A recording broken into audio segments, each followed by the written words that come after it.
président de la République Félix Antoine Tshisekedi aloba lisolo pona makambo ya ko dissoudre parlement. Janine Mabunda Telema a répliqué au EPSAME le pouvoir était pour s'attaquer na ba déclaration chef de l'État. Jean-Jacques Mamba où était na Janine Mabunda tu dois démissionner parce qu'on n'a jamais kolobana président de la République Bongo. Yami Balé, Monsieur Tambo Mwamba, un criminel, wapi esengeli place na ezali prison. Monsieur Jean-Jacques Mamba, ozala ki wapi tango. Monsieur Alexis Tambo Mwamba lobi que le président a violé la constitution sanitaire. Et c'est que non, Tambo Mwamba andima te. Et c'est que non, Jeanne Mabunda andima te.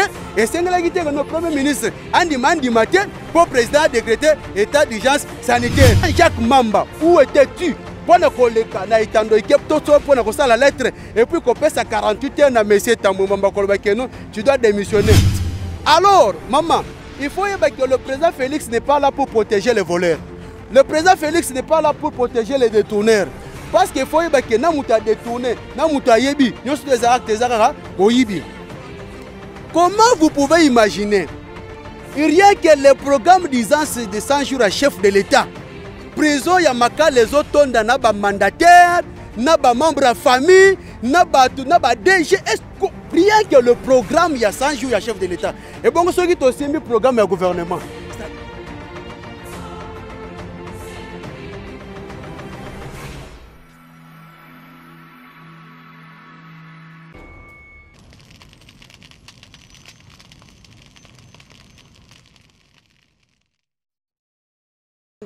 La vérité universelle, bienvenue à l'émission Nabino to Vandelamboka, une conception et une émission présentée par votre humble servante Falon Tetila que vous voyez désormais des retours sur vérité universelle. Naboka Siabos Nabiso Maître John Simao et au nom de toute l'équipe nous vous disons un grand bonjour là où vous êtes.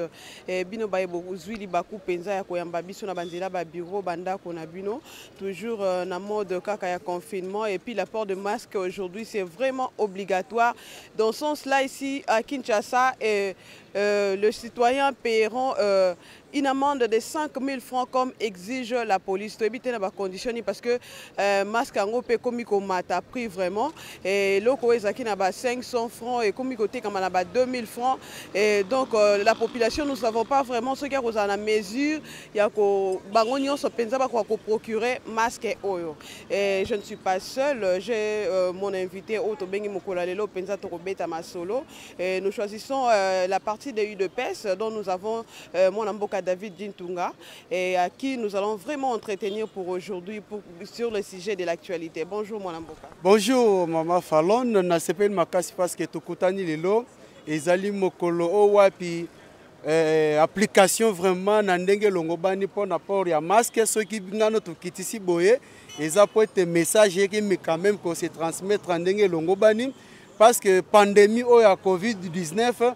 c'est une pandémie qui ne pardonne personne. Parce que ce qu'on a dit dans le monde entier, et dans les pays développés, tout bazali ko respecter yango. Yango na loba keno ce qui le lo keno batba ko banga masumu loko la pandémie ya Covid-19 na kanisi ke mokola suka sata rozale moko na lifelo. Ok, parlons de nos sujets de l'actualité par rapport à la contradiction de Ngoïka Sanji face au président de la République. Ngoïka Sanjalobi, Pesaki idée à congrès et Salema. Kasi président de la République Alingi Abenga parti le deux parlements et na manière moko partagée à Télémeli Ango au Kanisinini par rapport à Makambo. Matondo mingi mwana mboka ndeko Falon batulokola Ngoïka Sanji bazali ko mériter prison. Ce sont des gens au bolelo bakoki kozo audacité à kolobate mais ayeba que tôt ou tard à finir par causer na prison parce que ceux qui leur tozali comme na bandeko bazali ko benga ba wewa oyo bazali na ville province à Kinshasa ezali pona Ngoïka Sanji oyo détruit ville province à Kasai oriental au détriment bandeko bolelo bazo benga bango ba weso ko tali ba majorité ezaki bato ando sala misala diamant o bandai ko futa na ndenge longobani alors mutuloko Ngoïka Sanji na aucune leçon à donner. Ayeba que non pour na état d'urgence na époque pendant 18 ans baeba qui jamais qu'on songeait que non un jour au état de santé ko causer problème na peuple congolais mais tala lelo tozali face à cette pandémie au ezali koboma peuple congolais Alors pourquoi sacrifier toute une population pour un intérêt personnel? Parce que ce qu'on a dans la constitution mboka na biso, nulle part et tengami to nulle part et sengami que non président esengeli asenga et autorisation tout soit na congrès et puis c'est ningisa pour na ko décréter état d'urgence sanitaire. Ce qu'on a dans la constitution mboka na biso, nulle part batikala koloba état d'urgence sanitaire. Balobelaka makamba guerre tellement baza expert ya ko simbaka mandu ki pona ko tia face na peuple congolais o lelo azali ko subir tala lelo par manque ya kozala na bolingo mboka peuple congolais azali incapable de trouver mata hôpital ya pamba. Ok, lelo soki ke pandémie wana et c'est pour varager et kozala impossible hôpital ata mbokote. Contrairement au peuple congolais na minute oza na posa ba distraction te alingaki peut-être ko sepela komona ke non aleki na itando ke ko senga eke par rapport au salaire à député, bazo ba salaire na bango nyonso même matin à 6 mois même matin à une année, basa la nefis que hôpital va payer un combo Covid-19. Au monde que nos peuple congolais vous allez soulager, mais au vandi aussi longtemps que au ebi oza na compte rendre na peuple congolais, oyo leki na itando ke pour na ko pesa message ou soit ezali ko énerver peuple congolais, yeba ke ezali malamu mingi te. Ayeba ke no azali mutumoko ceux qui l'occasion se présenter de cette terre, donc à cette terre, c'est une personne qui mérite la prison et non de le peuple congolais. Merci beaucoup. Vous suivez déjà David Djintunga, Nakati Antenne, Nabiso et Vérité Universelle. Beaucoup remarqué déjà, beaucoup répondre déjà à Mituna. Et nous vous signalons ici en RDC, il y a maintenant 358 cas et puis 28 décès et 32 guéris. Que l'Éternel nous fasse vraiment grâce pour que tout le et frapper vraiment le monde entier. David Djintunga, Jean-Jacques Mamba exige la déchéance stoppée d'émission ya Jean-Marc Kabund. Avant ya nolo na mutuno tuneza mutuno moko très kitoko nga David Djintunga nazali défenseur ya peuple. Je pense que non le président Fachi accédé na magistrature suprême to moni ba mouvement ebele na komba Fachi. O biso Fachi boy, o biso Fachi boy. Souci na bango to bit na bango za que non to soutenir vision ya Fachi. Mais lelo depuis Fachi a décrété état d'urgence sanitaire. Tozomona ta association moko te na komba Fachi o ezali na sur terrain kokabola na fiske ba masque ya ofele pour na contribuer na action ya chef de l'état to na vision ya chef de l'état, c'est qui est regrettable. Nga musu bakabola ki to mona bande ko MLC bakaboli ba masque ba pesina ba na baso maman na lobi na pouvoir te me na lobi makamba MLC te, moi je tire que la conscience ya bandeko basala ba lobi bakaboli te na ba association on a talisi yo na ngamu na mino bokaboli te kasi ngamu musu ba nga nazali ko la peut-être ceux qui bazalaki que non moi ça dit que totali pe tolobi ke bande ko nangai bolata kombo ya na association na bino na kombo ya président Félix que no boko soutenir vision na ye mais lelo depuis décréter état d'urgence sanitaire nazo mona ta association moko te ya kombo ya Fachi et ko tambola même matin na ba veni et ko tambola même matin na ba quartier et ko tambola même matin na ba commune même matin na ba wenze c'est quoi ba pesi quand même population de sorte que non a circuler que même matin masque ya pamba to mona yango te ndeko ezali malamu engra na nini ngana ndeko na bino ABT fils muko kwa sensibiliser ki batune to te ko mona porte parole na ndeko Alvin Kashimba ba ute ko publier yo oza journaliste ya zali moko soko sali azande ko na combattant de l'UDPS bravo eza quand même que no ba mususu oyo que no batikali basani basala parce que ba association na bango basali ezali pour ko soutenir vision ya chef de l'état, c'est à dire ceux qui moko ça sali déjà pas ezali malamu, il reste doivent aussi faire quoi toza na posene to mona visibilité. Il y a vision bango balati par rapport à comment battribuer na association na bango. Alors maintenant pour répondre à la question nayo, je sais que dans la politique il y a d'autres personnes qui font la prostitution politique, il y a d'autres personnes qui font la commerce politique.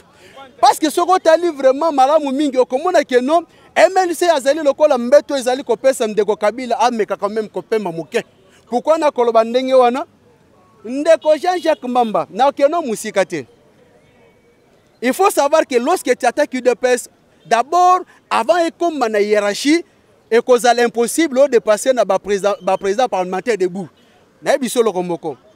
Président de la République, Félix Antoine Tshisekedi, à l'obali solo pour na makambu yako dissoudre le Parlement. Janine Mabunda Telema a répliqué au EPSA le pouvoir était pour s'attaquer pendant la déclaration chef de l'État. Jean-Jacques Mamba, où étais-tu? Pour na koloba ke na Janine Mabunda tu dois démissionner parce que quoi que jamais koloba na président de la République Bongo. Yami Balé, Monsieur Tambo Mwamba, un criminel, wapi esengeli place na ezali prison. C'est un président de chambre haute du Parlement. Lobby boye, madame s'il vous plaît, est-ce que Okoki Koyeba ba extrait ya Musée Laurent Désiré lorsqu'il a combattu président ba propos atena qui pona ndeko Alexis Tambo Mwamba. C'est par là que je me réfère. Ba déclaration ya Musée Laurent Désiré nde nazali koloba wana na tiré yango soki tembe bocha yango. Donc ça dit moi je me réfère na déclaration ya Musée Laurent Désiré Kabila a pesa ki déclaration sur Tambo Mwamba pesa déclaration sur Azara Suruberwa ezanga te eza Musée Laurent Désiré Kabila mutalobaka yango.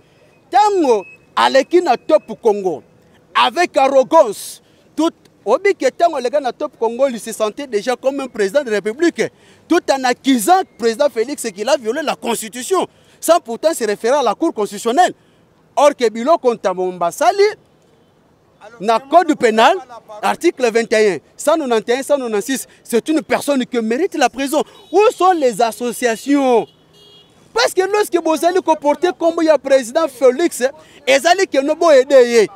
Tant que vous allez comme on outrage na chef de l'État, au rôle nabino ezalinine, soutien nabino ezaliwap. Monsieur Jean-Jacques Mamba, ozala ki wapi tango Monsieur Alexis Tambo Mwamba lobi que le président a violé la Constitution pour décréter état sanitaire, état d'urgence sanitaire, sans pourtant consulter le Congrès. Or que le Congrès est en pouvoir côté pour le président a décrété état d'urgence, a droit à l'autorisation, il y a Congrès. Parce que l'article 85, ils allaient démontrer que le président doit se concerter avec le premier ministre et le président des deux chambres. C'est-à-dire que Koko Tanawana, Azali Kolekisa Bango, ils ont vision par rapport à l'état où ils allaient se présenter parce que tous un état de guerre sanitaire. Et c'est que nous, Tambo Mwamba, Andimate, et c'est que nous, Janine Mabunda, Andimate, et c'est que nous, premier ministre, Andimate, pour le président décréter état d'urgence sanitaire. Mais à l'écart qui n'a top Congo, ton monarque avec arrogance, ni na loba kinango, Jean-Jacques Mamba, où étais-tu? Pour ne koleka na itando ikep toto pour ne kosa la lettre et puis qu'on passe à 48 ans na monsieur Tambo Mwamba koloba keno, tu dois démissionner.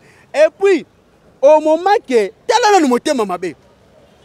Mon président Jean-Marc Kabund 520 gigas maître nageur. Ayebisa kibino keno boko nageur na bi omtala mukana kipano. Mutala mukate journaliste za mutata. Merci beaucoup. Alors baki boye. Boye ko le konage wake konagete. Mon président Lobinine, à quoi servent bon? Toi qui es tout ça la congrès, on peut faire dépenser misolo. Au moment que le peuple a souffrir, tant que montant. Est-ce que l'Assemblée nationale, Jean-Marc Kabund a géré la caisse l'Assemblée nationale? Toi, il y a Sénat. Talabatoyo, Otoyebi, bel et bien l'histoire. Il y a des gens qui font la prostitution politique et la commerce politique. Répète un peu les termes, ils font. La prostitution politique. Bazali. Parce que dans un biseau qui avant, hiérarchie à répondre. C'est-à-dire que c'est difficile pour traverser le président parlementaire de bois IDPS. Pour recadrer. Non, parce que mon président, Jean-Marc Kabund, président de l'IDPS, era le cas qui na top Congo, et ça pour défendre le quota, c'est que non, peuple congolais a souffrir. Pourquoi tu réunir le congrès, maman? Nambo cannabis ce fauteuil bisaba congolais, on n'a que trois pouvoirs. Pouvoir judiciaire, législatif et exécutif. C'est-à-dire que non, Assemblée nationale, Moussa Nezali ko voté la loi. Et élaboré yango, atina un exécutif, ou ezali dirigé nanani, na monsieur Alexis Tambo Mwamba. C'est par là que Batel se momoni que non, ça ne va pas. Basanini, batina ngo pas président Tarosanini, ako promulguer yango. Yango toko senga que non, tango esali bongo. Au moment que non, l'église ezali fermée. Au moment que la prière nani ba école ezali fermée. Au moment que la université ezali fermée. Mais comment vous pouvez accepter que Batouba se réunir pour rien que pour propres intérêts na bango soit à $1000 oyo kuto rozwa au bossa ni kutu na population voter pour ma député OK bane au salani ko se pelana famille na yo. Aidez-moi à continuer s'il vous plaît. Ndeko David Malobezaka Ombokayo, tozonga susu vraiment na mutuna na biso mosusu. Pourquoi raconter ya Janine Mabunda, Jacques Njoli et puis Alexis Tambo Mwamba et ko créer panique au sein de l'UDPS? Mwana mboka na yebisa yo boye, mutuna wana na ko umela mingi te. na ebité na mboka na biso eza na batu peut-être ba cause de la besoin notion constitutionnelle na muto a défendre thèse ya droit constitutionnel parce que moi à l'université nani ngai na sala maths physique mais na maths physique na tanga pe cours ya biologie elingo lo bateke na comme biologiste elingo lo bateke na zo pe cours ya chimie elingo bateke na comme chimiste mais les spécialistes sont là. On se comprendre. Yango tozo ba ke na mboka na biso esengeli toyeba ko séparer mutu na mutu ayeba ko assumer ba responsabilité na ye. Est-ce que eza na batu du fait que aleki kaka na cour ya droit constitutionnel a commis constitutionnaliste ou bien mutu aleki kaka na séminaire constitutionnel a commis benga pe constitutionnaliste ben comment? Jacques Ndioli. Il a assume quelle institution ya mboka na biso. Au moment que le peuple congolais a souffrir. Maman, depuis 18 ans de M. Kabila, Assali n'a pouvoir, chaque année, combien de D6? Chaque année, combien de gradués? Chaque année, combien de licenciés? Chaque année, combien de docteurs par rapport à la faculté na bango au niveau universitaire? Mais toi, ceux qui battent, misala et mon anakate. Tozo et bisabango, ce n'est que moment de confinement. Mais nous sommes des validés d'opinion. On est aussi capable. Il y a tous les étudiants au Basilissa. Tala les lois avec 18 ans comme conséquence. À Silisi Université, on se retrouve à la cabine. Un licencié à la cabine. Oh, Mibali. Il y a moi aussi, à 6 classes, au côté de Moussala Zozwa, il faut attaquer Bakwanga, il faut attaquer Malewa. Non. Voilà. Au moment où nous avons Kosala Moussala, ou attendre la quitter. Pourquoi est-ce que Moka Oy et c'est un groupe d'individus et c'est un batumoko bas c'est jarayango ça dit que non bango bakoli kaka na institution banuni kaka na institution bana na bango baya babanda cause relève te wana bloka to lingango te yango to ko senga que non peuple congolais a son naïveté batika âge na ba yango to senga na président Félix a aider peuple congolais na bato ba comme na âge à retraite politique. C'est-à-dire que nous avons un âge de retraite politique, à conseiller, parce que chaque jour, chaque année, tant de D6, tant de licenciés, tant de gradués, moi comme maison, tant d'intellectuels, même ça les attire. Pourquoi? Parce qu'il y a un groupe d'individus, oh, bah ça là que nous baso, mboko en otage, il y a bango, nabana na bango, avec Fatih Béton et aussi Mati. Motune tsikali balé kasinga mo réalisation ba osala biso signe. Ndeko oser soko baxila biso 2 minutes likolo pour que to aussi sana mo mboka David Ditunga. Mo mboka David Ditunga Motuna na biso esa lisusu IDPS na bangambo mosusu bakomi ko qualifier bino bozana immaturité politique malgré ba 38 ans boko lobela 37 ans de lutte et puis une année de pouvoir. Partenaire politique Nabino Oyo Bongo Pensa Bosignaka contrat Bosala cash ensemble UNC Mwana Mboka Vital Kamere Azak Bongo directeur ya cabinet ya chef de l'État en prison et bah preuve que Makambo ko continue ko bima. Est-ce que vous voyez pas qu'il y a de la maturité qu'on donne raison de l'autre côté ou comment? À ceux qui disent que non l'UDPS prouve l'immaturité politique, ce sont des enfants parce que l'UDPS c'est une machine. L'UDPS c'est une école. L'UDPS c'est une pyramide renversée. Au moment que l'UDPS a accédé à la magistrature suprême, c'est par rapport à la lutte pendant 37 ans et la participation massive de la population congolaise. C'est-à-dire que lorsque je m'exprime comme ça, même ceux qui nous suivent comprennent mieux que non, à l'UDPS, s'il y a parmi le président de parlementaire debout, David Ditunga, il figure. C'est pour vous dire qu'il y a la tête. À l'UDPS, vaut mieux de têtes bien faites que de têtes bien pleines. Na l'UDPS, biso de la raté que non, le col aux âmes au conzi, oya ou imposé biso loi na yote, pas de biso de la bongoté. Ce qui tout le monde est dans ma canisi, ok, ils allaient au détriment du peuple congolais. Sur place, tu vois, biso qui est notre boyi yango, sans que je vous réponds, sans que la hypocrite. Alors, maman, il faut que le président Félix n'est pas là pour protéger les voleurs. Le président Félix n'est pas là pour protéger les détourneurs. Parce qu'il faut que Namouta détourné, Namouta yebi, nous sommes des actes moyibi. Comment vous pouvez imaginer, rien que le programme disant de 100 jours à chef de l'État, prison Yamaka, les autres naba mandataire, naba membre de famille, naba DG, rien que le programme, il y a 100 jours à chef de l'État. Et bon, ce qui est aussi mis programme du gouvernement, c'est-à-dire que prison on est la catastrophique.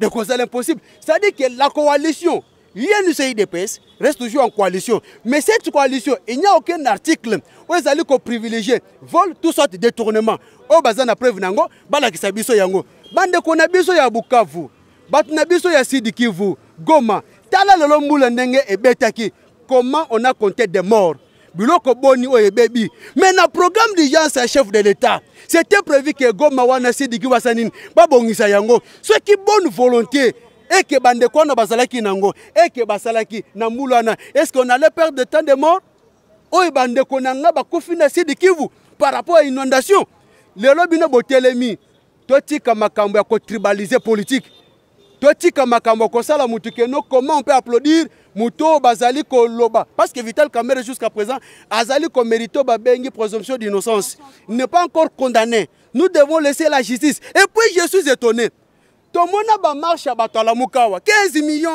millions batambola mais lelo justice et bandina nous directeur de cabinet chef de l'État ce sont les mêmes personnes au ba commis lelo ko ya koloba kenini ate et ko dio banda bongo te voilà quel genre ya ba politique autozana ngona mboka na biso comment le peuple congolais et le biso to décret qui état de droit lelo état de droit marche ce état de droit marche ezali mbongo ba détourner wana eza Félix Tshisekedi te Jele mwana mboka mboko ba détourner wana eza avec Vital Kamerhe te mbongo ba détourner wana eza M. Joseph Kabila te eza mbongo pauvre peuple congolais wako teka makemele wako teka ndunda na par rapport na ba taxe ndeko kusala mbongo wana boni mbongo yanga ona komona la passe yo ya odona nango et puis na ba membre ya famille to vanda boy to moni chèque ya 9 millions a ndeko au moment que congolais ceux qui tongo tani a défi lipa ya 200 maman na bisolo komoko oui lobi na kutena ndeko moko alobi tu ni pona nini webi ke ta na lati masque na kutani na mama na defa ki nyonga lipo webi mama na bosa ninga imaginez-vous yo kana no degré 200 francs azoki c'est-à-dire masque ça nini et sauver le ceux qui masque ça quitté anga bandane mbango c'est pour vous dire que non peuple congolais biso tout toza ba congolais David Ditunga je suis mungala David Ditunga je suis muswahili David Ditunga je suis mukongo David Ditunga nazali bikolo nyonso ya mboka Congo ezali na acteur politique moko te quel que soit point na ye o sala ki a divisé ngana bandeko na ngai même qu'on a kobeta c'était de ce qui se passe bizarrement dans le Congo central. C'était aussi ma dernière question mais tu as anticipé quand même. Ce que tu n'es kozala malamu non to sangisa parce que to comme déjà na souka réalisation ba excellence sur 2 minutes côté pas déjà to comme na souka. Parlez-nous Congo central to moni que moi entier misu soit télémi il réclame ses droits auprès du chef de l'État et pourtant zaki dana ba litige nende ko Kabila. Nazali ko aviser l'opinion nationale qu'internationale que mwanda semi azali ko jouer carte ya bato bazali na boloko makala. C'est ce que la vérité, c'est que je vous dirais que la vérité. Pourquoi tant azali ko sala biloko ne wana bakangaye ceux qui batient na prison kuna batune basanini baye basali des ordres kuna po ba o bazali ko détenir bango provisoirement sans que bazala condamné bazo moko sanini ya kokima yango voilà ndika moko yango to ko senga ke na VPM Gilbert Kankonde vigilance toujours monsieur ya mwanda semi to ebi yango président Félix atumbaka ndako na yote président Félix atumbaka mituka na yote batu na yo tango salaka soki parti politique na yo nombre na bango za prise en charge na président Félix c'est-à-dire que no mboka o ya Congo central na kendaka yango bakimpese bakisanto eza mboka o yanga je suis libre de circuler dans mon pays batu to bazali ko sala xénophobie na Congo central tozali ko mettre bino en garde que botika biloko wana nous tous on est des Congolais to lingate que nous un politicien mokoya pour diviser biso car on a que le sang congolais. Merci beaucoup Zalaki Abino na micro ya Vérité Universelle TV mon mboka David Ntunga. Nous signalons que c'est un combattant de l'IDPS, président de la structure Migène. Bon esa structure moko elonami lisusu na kati ya IDPS yende tobeta ki penza masolo. Merci parce que Bolandi na boké binyonso. Merci à toute la grande équipe et à Vérité Universelle TV là derrière la caméra je vois messieurs Osé et dans cadre kaka ya sensibilisation aussi par rapport à COVID-19 une pandémie qui ne cesse de frapper le monde. Vraiment Mokili. Nous avons aussi un membre de l'UDPS qui veut passer directement à sensibiliser pendant 2 minutes pour que nous puissions clore l'émission d'aujourd'hui. Oui, dans le cadre de la sensibilisation, il de best parti au pouvoir, adulte à la population congolaise et à tout le monde entier qui vous suivent par rapport à la prévention contre la pandémie des COVID-19. Vous avez un mot, je pense. Oui, merci maman pour la caméra. Merci pour la parole. Cette pandémie a touché tout le monde. Batubele, bazo kanisa ki maladie ezate, bazo kosa, basala ikaka moi, likambo na bango po bazo mbongo. Après, non, c'est fort, il faut. Bandeko, bazo kufa wana, bazo kufa, maladie wana. En tout cas, to respecter les règles et pesameli. Ce qui possibilité, ya malunga ezate, kachine o eza 500 francs. Ce qui ont une opportunité, mutu po zanga 500 francs, ils allaient salelio au lati, pour votre propre santé. Tomi bate là parce que maladie est oboma. Il y a un nazo senga ba congolais vraiment bazwa conscience ya komibate la ba négligence ya mingi ba congolais belé ba tiaka négligence qui biloko aneza ya bango moko maladie ezate mais réellement maladie ezali ezoboma tous en conscience tomibate là. Merci beaucoup. Merci beaucoup. C'était dans le cadre des sensibilisations. Lavez régulièrement vos mains pendant 3 à 5 minutes. Lavez le main. Bandi bande omsubo ba maboko ko makaya butoni ne ko sila mungwa. Boso ko la maboko penza makasi to se protéger to la ta masque soki okoki oyo wana te ba masque médical te même en panne ça lokola biso bola ta masque ensemble trop long à corona et puis respectons la distance de 1 à 2 mètres. Et pour aujourd'hui vraiment ça n'est fini.